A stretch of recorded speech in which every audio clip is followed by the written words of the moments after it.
Earlier this year, I made a video about Super Mario RPG, and why I personally felt it does not hold up as an enjoyable experience in 2024. While I can respect the game as a foundational work, I found the battle system to be bland and tedious, the world exploration to be frustratingly janky, and the story enjoyable but not groundbreaking, at least not by modern standards. However, despite my misgivings with Legends of the Seven Stars, the series it inspired, Paper Mario, is one of my favorites of all time. So I wanted to revisit the Paper Mario RPGs and see why it is that the 2D plumber succeeds where the 3D one failed. But first, there's some context I want to acknowledge. I grew up with the first two Paper Mario games, and as such, I have some degree of nostalgia for them, whereas I did not play Super Mario RPG as a kid, and therefore lack nostalgia for it. But I think there's more than nostalgia going on here. After all, the Paper Mario franchise has a very large fandom, to the degree that there are several very successful YouTubers who exclusively do Paper Mario and Paper Mario adjacent content. Meanwhile, Super Mario RPG has its fans, but I've never seen any dedicated Super Mario RPG creators. Instead, I usually just hear it praised by people who are just generally into RPGs, or old school RPGs, or retro games. There's not really a SMRPG community. SMRPG? Super Mario RPG Smurpiga. That's a weird pronunciation. I'm keeping it in. I'm keeping this whole take in. But yeah, from the lack of Smurpiga community, I conclude that in general, the Paper Mario games affected people more deeply than Super Mario RPG did. Now, for the purposes of this video, I am going to focus on the first two Paper Mario games, that being Paper Mario for the N64 and the Thousand Year Door for the Nintendo GameCube. While there are 6 games in the series, these two are the only ones that are traditional RPGs, and therefore I think most directly take influence from Super Mario RPG. I will probably take a look at the other 4 games some point in the future, but they are so radically different from the first 2 games and Legend of the Seven Stars that comparing them feels kind of pointless. It's like comparing DK64 to Donkey Kong Barrel Blast. They're so radically different despite having the same main character. But with all of that out of the way, let's dive into the first ever RPG I played, Paper Mario. On the surface, Paper Mario 64 seems to be a downgrade from Legend of the Seven Stars in many ways. Rather than controlling an entire party, you simply control Mario. He does get partners, but they function more like animal companions than they do full-fledged party members. They have very limited movesets, don't gain experience, and don't even have their own HP pool. The only form of progression that partners get is upgrading to Super Rank and Ultra Rank through the use of Super Blocks. And, if you remove the fact that these are supposed to be living, breathing entities like Mario's friends, it mechanically is very similar to upgrading a piece of equipment. This is why I refer to them as animal companions, or familiars, or anything else like that. Moreover, the partners don't really have robust movesets. The majority of them simply convert FP, which is your mana, into damage. As a side note, this is also why talking about and/or ranking the partners quickly becomes an exercise in boringness. All of the partners are basically the same, and so you end up in situations where you're like, Bombette is the worst because she has the worst conversion rate, but she can do the same stuff that Cooper can do, even though he's supposed to be third or something. But I'm getting distracted, and we're only a minute into this segment, so let's get back on track. Basically, what I'm trying to say is we've gone from 5 playable characters with 3 out at a time to 1.5 playable characters out at a time, and 1.5 playable characters total.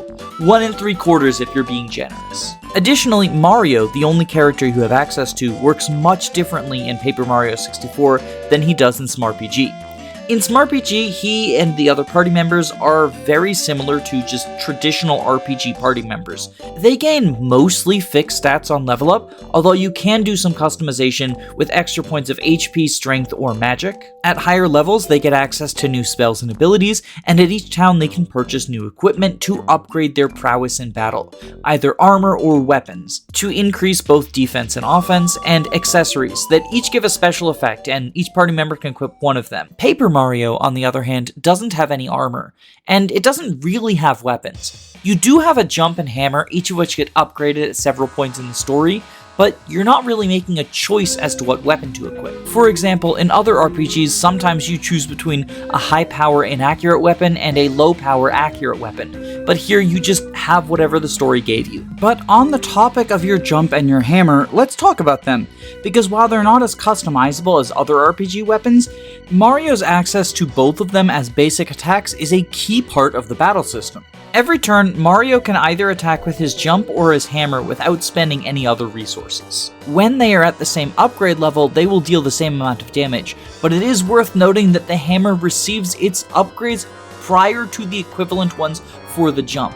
So there will be short periods of time where the hammer is just stronger than the jump in terms of raw damage. The jump is a multi-hit move, which will deal damage to its target twice. It's able to target enemies whether they are grounded or in the air. Using a jump on shelled enemies will flip them, causing them to skip 1 or 2 upcoming turns. Additionally, certain flying enemies are grounded by being jumped on, although this is inconsistent.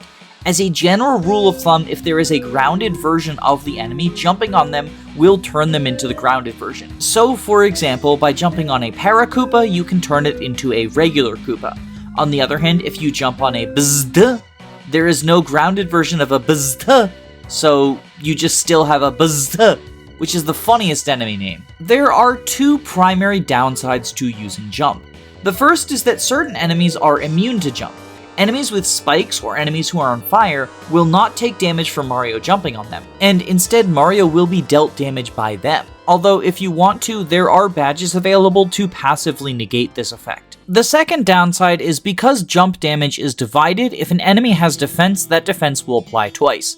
For example, the lowest tier of jump only deals 1 damage 2 times for a total of 2, but if an enemy has a single point of defense, it'll deal 0 damage 2 times, so 0. On the other hand, the hammer deals all of its damage in a single blow. So against enemies that have defense, if you're dealing 2 damage with the hammer, and they have 1 point of defense, you will still deal at least 1 point of damage. Additionally, you can safely use the hammer on spiky or fiery enemies and deal damage to them. I hope you enjoyed this brief positive section about the hammer, because everything else about the hammer is downside. The hammer can only deal damage to grounded foes, and you can't even choose which grounded foe. It has to be the frontmost grounded foe. While you can get around this problem with badges like Hammer Throw, this is not passive like Spiky Shield, but instead active, and therefore costs you FP, the game's equivalent to mana. But the biggest downside to Hammer is simply that it isn't jump. There's no equivalent to flipping shelled enemies using the hammer. Jump hitting multiple times also plays well with damage boosts, because they will apply to an additional attack. And while both Jump and Hammer get access to some tools through the game's badge system, the tools that Jump gets access to are generally stronger and come earlier. For example, Jump's primary offensive tool is Power Bounce, which allows Mario to bounce on an enemy multiple times, usually between 5 and 7, although it depends. The description claims that it is until you fail an action command, but it will eventually just boot you out even if you're successful. This plays really well with any other damage boosts you have, meaning that you can apply them 4 or 5 more times. They do depreciate with each additional hit, but only by 1 point. On the flip side, the primary hammer attacks just add flat damage. Even before factoring in outside damage boosts, the conversion of FP to damage is just not favorable for the hammer. I guess the one upside Hammer has is many of its tools allow it to hit ceiling enemies, using things like Quake Hammer or Hammer Throw. But there's actually not that many enemies on the ceiling, and you can also just have your partners deal with the ceiling enemies. By the time you first encounter ceiling enemies, you have access to Paracarry, who can deal damage to them for free, and later you will get Bo, Watt, Sushi, and Lackluster, all of whom can target ceiling enemies for 0 FP and 0 BP. And I've mentioned BP and badges a few times now, so I do want to talk about the badge system. Badges are similar to accessories. They're the one kind of standard RPG equipment that Paper Mario keeps. But unlike SMRPG and other traditional RPGs, instead of having a single equipment slot, you have BP, or badge points. It's one of your 3 primary stats. HP, or hit points for your health, FP, which is basically mana, lets you do special attacks, and BP, badge points, which controls how many pieces of equipment you can equip. You see, each badge has a BP value, and you have to spend that many BP to equip the badge. You can change them out at any point outside of battle, but you can always only have as many BP of badges equipped as is the amount of BP you have. So when you level up, you're basically choosing between more equipment, more HP, or more mana. The badge system offers a lot of cool effects. There's badges with passive effects, such as the ability to jump on spiked enemies, or a chance to dodge attacks. There's badges that give you access to new attacks, like the ones I mentioned in the previous segment. There's badges that buff your raw stats, such as FP Plus and HP Plus, which buff your FP and HP respectively, or Power Plus and Defend Plus, which boost your attack and defense, which otherwise cannot be boosted inherently. But the most iconic set of badges are what is referred to as Danger Mario or Peril Mario badges. These are badges that give you bonus effects when at 5 HP or 1 HP, most commonly Power Rush and Mega Rush, which give you significant attack boosts for very little BP. The drawback, of course, is you're flying very close to the sun. If you're at low HP, you're close to death. But many people, myself included, consider this trade-off to be worth it. If you have a significant damage boost and use Power Bounce to attack multiple times, you get that damage boost multiple times. And when most boss fights in the game are just a single target, having a lot of single target damage is a very powerful thing. It makes Mario capable of shredding through his enemies' health bars. So while it's a really cool system in theory, in practice the badge system is just as unbalanced as Jump and Hammer. Now, you may be wondering, if I'm being so negative on Paper Mario 64, why is it that I like it so much better than Super Mario RPG? And part of the answer is nostalgia, I won't deny that, but the game does have some tricks up its sleeve. For one, the world is actually enjoyable to navigate, which is a low bar, but it's one Super Mario RPG fails to clear. While Paper Mario doesn't disregard platforming entirely, it does have very minimal platforming. And this is good because the platforming controls are not great, they're not terrible, and you won't notice them being bad, but the biggest reason for not noticing them being bad is the game doesn't demand precision platforming of any kind. Instead of racing on isometric donut platforms, you'll jump across a gap every now and then, sometimes you throw a turtle shell or fly on a flying Koopa. Navigation is enough to keep you engaged, but it's never going to prolong you from getting into the real meat and potatoes, which is the combat system. And while the lack of balance can hold it back, I do still think the combat system is enjoyable to engage with, especially if you haven't optimized yourself into a broken build. The broken aspects of Paper Mario aren't right there on the surface, you do have to dig for them. But I think the secret strength of Paper Mario's combat is the fact that it is a low number system, which shouldn't come as any surprise because Fire Emblem, Intelligent System's other big franchise, is also a low number system, and that's one of its strengths too. I think low number systems are the ideal way to play RPGs. It lets you actually calculate your damage when planning strategies, which I always like in a game where strategy is meant to be the selling point. But moreover, it makes any small change in numbers a huge deal. Those badges that boost your attack or defense by 1 cost 6 whole BP, which for context is 2 levels worth of BP. When you get partway through the game and upgrade your Jump and Hammer from 2 damage to 4 damage to 6 damage, it is a huge swing in your favor. And having to deal with enemies with even a single point of defense can make a complete change to your general strategy. I really do think that keeping the numbers low was the key to Paper Mario's success. The intention was probably to make Baby's first RPG easier for newcomers, but they accidentally created a system with a lot of depth that allows for concrete strategizing and planning, something that doesn't often happen in other RPGs, where you don't know how much 11,000 damage is actually worth. In fact, I'm so confident in small numbers being the main selling point for Paper Mario that I'm only briefly going to mention the 2 mechanics I haven't talked about yet, those being Star Spirits and Action Commands. Star Spirits are basically super attacks.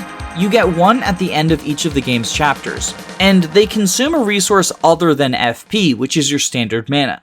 I think it's referred to in the game as star power. Your max star power is going to be equal to the number of chapters you've beaten. So in chapter 2, you have 1 max star power because you just beat chapter 1. And in chapter 3, you have 2 max star power, etc, etc. The Star Spirit attacks will cost between 1 and 3 star power, and they have a variety of effects. One of them restores a little bit of HP and FP, one of them puts enemies to sleep, One of them deals 7 damage to all enemies, one of them reduces enemy attack by, I think, 2 points. That's super impactful because, again, small numbers. One of them restores 20 HP to Mario, one of them freezes all enemies, and one of them tries to scare all enemies away. These are all pretty decent effects. For my money, 7 damage, 5 HP and FP, and lowering attack are all the best ones, but at the end of the day, you can use whichever ones you want, even the status ones, which I typically don't think are great.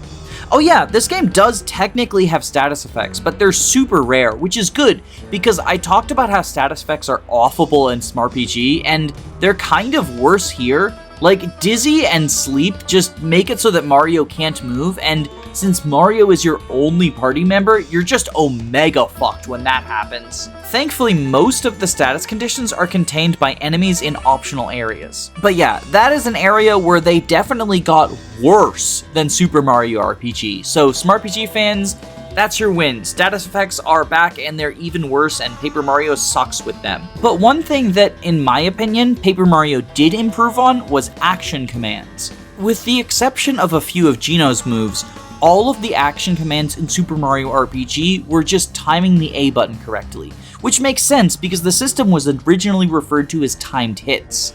This isn't necessarily bad, although personally I prefer variety, but the biggest downside was it was hard to figure out what the timing for the attacks in Super Mario RPG was. This is not the case in Paper Mario. The timing for button presses is always very clear, and there's a ton of different things. Instead of just pressing A at times, sometimes you hold down the control stick and then release it. Sometimes you have to press multiple different buttons in the pattern shown on screen. Sometimes you have to mash, sometimes you have to tilt the stick back and forth. There's a ton of different variety. While none of the action commands are hard, in fact, I've been talking about the hammer and jump damage as if you automatically get the action commands. They add a little something to the combat system to keep players more engaged. The only downside that Paper Mario's action command system has is you don't get access to action commands until after the prologue, which is a not insignificant portion of the game. Because damage numbers are balanced around you completing action commands, it makes the early game exceptionally slow, especially on repeat playthroughs. I get that the reason for it was they wanted to give you the action commands as part of the story, but I kinda just wish that you started with action commands available. Speaking of the story's fine, it's serviceable. It is definitely a bit of a downgrade from Smithy. This time Bowser just kidnaps Peach. There is a little bit of a twist thrown in there because he has the power to grant wishes now, but it's very close to a traditional Mario story. I do like a lot of the individual chapter stories. Standouts for me are the one where you team up with the Boos in order to fight an invincible Tubba Blubba, and one where you have to shrink down and go inside of a toy box to recover all of the items the Shy Guys stole from town. But overall, I don't think the story stands out as anything especially special. This isn't me saying it's bad. Like, I like a lot of the gags. Mario falling asleep at lore dumps will never not be funny.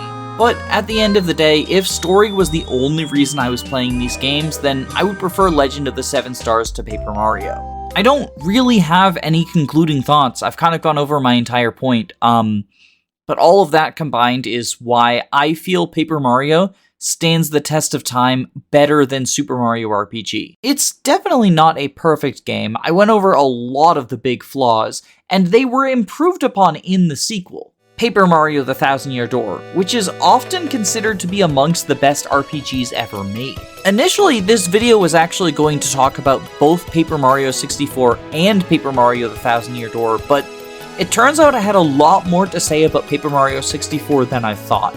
So I guess tune in for a part 2? Shrug?